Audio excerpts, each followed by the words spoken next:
Salam damai Tuhan kita Yesus Kristus selalu beserta kita. Semoga kita semua dalam keadaan sehat walafiat. Kita berjumpa kembali dalam renungan harian Santapan Jiwaku, Santapan Kehidupan.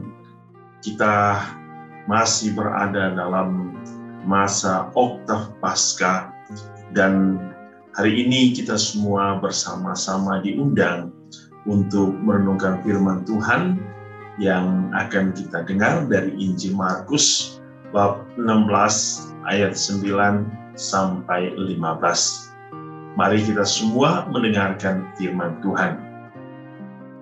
Inilah Injil suci menurut Markus. Setelah Yesus bangkit pagi-pagi pada hari pertama minggu itu, ia mula-mula menampakkan dirinya kepada Maria Magdalena. Daripadanya, Yesus pernah mengusir 7 setan. Lalu perempuan itu pergi memberitahukannya kepada mereka yang selalu mengiringi Yesus, dan yang pada waktu itu sedang berkabung dan menangis. Tetapi ketika mereka mendengar bahwa Yesus hidup dan telah dilihat olehnya, mereka tidak percaya. Sesudah itu, ia menampakkan diri dalam rupa yang lain kepada 2 orang dari mereka, ketika keduanya dalam perjalanan keluar kota. Lalu kembalilah mereka dan memberitahukannya kepada teman-teman yang lain, tetapi kepada mereka pun teman-teman itu tidak percaya. Akhirnya ia menampakkan diri kepada ke-11 orang itu ketika mereka sedang makan, dan ia mencela ketidakpercayaan dan kedegilan hati mereka, oleh karena mereka tidak percaya kepada orang-orang yang telah melihat dia sesudah kebangkitan. Lalu ia berkata kepada mereka, "Pergilah ke seluruh dunia, beritakanlah Injil kepada segala makhluk." Demikianlah sabda Tuhan. Terpujilah Kristus. Saudara-saudari yang dikasihi Tuhan, hari ini kita mendengar kisah bagaimana penampakan Yesus kepada orang-orang yang sesungguhnya menjadi sarana atau mediasi atau pengantara bagi Yesus untuk menyampaikan berita tentang kebangkitan. Namun ternyata para murid tidak percaya. Saudara-saudari, ada sesuatu yang penting yang menjadi bagian dari peristiwa kebangkitan, bahwa rahasia kebangkitan hanya bisa dimengerti ketika kisah hidup Allah dalam diri Kristus dan kisah kematian, kisah kebangkitannya diwartakan kepada semua orang. Maka setelah kebangkitan, ada hal yang penting yang harus digarisbawahi oleh para murid. Apa yang harus mereka lakukan agar banyak orang percaya tentang misteri kebangkitan, agar orang percaya bahwa Yesus adalah Allah yang datang dalam hidup manusia, yang membawa kebenaran dan kehidupan sejati. Dan Yesus menekankan perintah untuk memberitakan Injil Tuhan.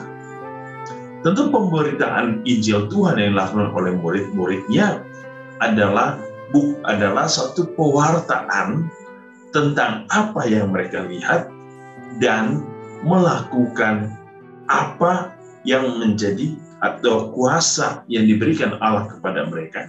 Itu harus sungguh-sungguh dinyatakan di dalam karya pelayanan mereka.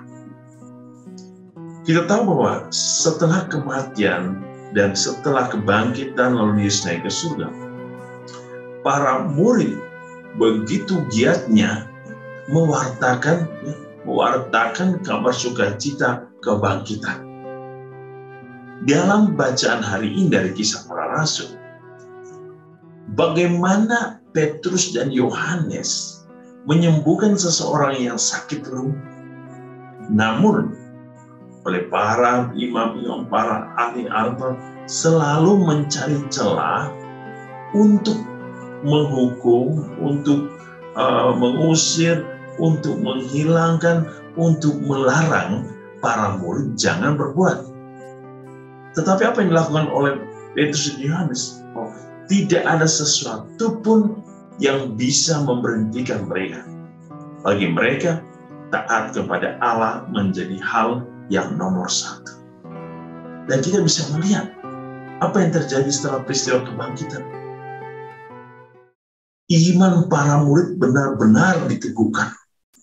Mereka berani mewartakan tentang Injil Tuhan. Mereka tidak pernah takut. Apapun yang mereka terima dari Tuhan Yesus, apapun yang mereka lihat, apapun yang mereka alami, mereka nyatakan, mereka wartakan di dalam kehidupan mereka. Dan kita tahu bahwa mereka pun harus menerima hukuman yang sama, yaitu penyaliban.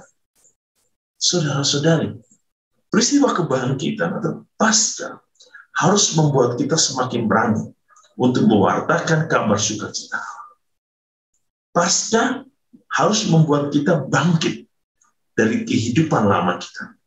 Kehidupan yang penuh dengan ketakutan. Kehidupan yang penuh dengan kegelisahan. Kehidupan yang penuh dengan keraguan-raguan. Kehidupan yang penuh dengan penyangkalan. Kehidupan yang penuh dengan dosa. Kebangkitan Tuhan harus memberikan kita kekuatan baru untuk bangkit dari cara-cara hidup yang lama, untuk semakin berani, untuk semakin kuat, untuk semakin siap mewartakan kabar sukacita Allah, menjadi pelaku firman, dan terus menghadirkan kasih karunia kerajaan Allah di dalam hidup sesama kita. Kita bisa belajar dari para murid bahwa keberanian setelah mereka menyaksikan kematian Yesus memberikan mereka satu kekuatan untuk menyatakan kasih Allah kepada semua orang. Bahwa keselamatan harus diberikan. Keselamatan harus diwartakan agar semua orang memperoleh kehidupan yang kekal, yang bahagia. Dan semua orang boleh bersatu dengan Allah di dalam kerajaan surga. Pewartaan Injil Tuhan mempunyai satu tujuan, agar semua orang percaya kepada Allah dan agar semua orang melakukan kehendak Allah dan semua orang bersatu dengan Allah dalam kemuliaan di surga. Tuhan Yesus memberkati kita hari ini dan semoga semangat Paskah menjadi semangat hidup kita, semangat yang penuh sukacita untuk hidup di dalam Tuhan sendiri. Tuhan Yesus memberkati kita dengan berkat-Nya yang berlimpah. Dalam nama Bapa dan Putra dan Roh Kudus. Amin.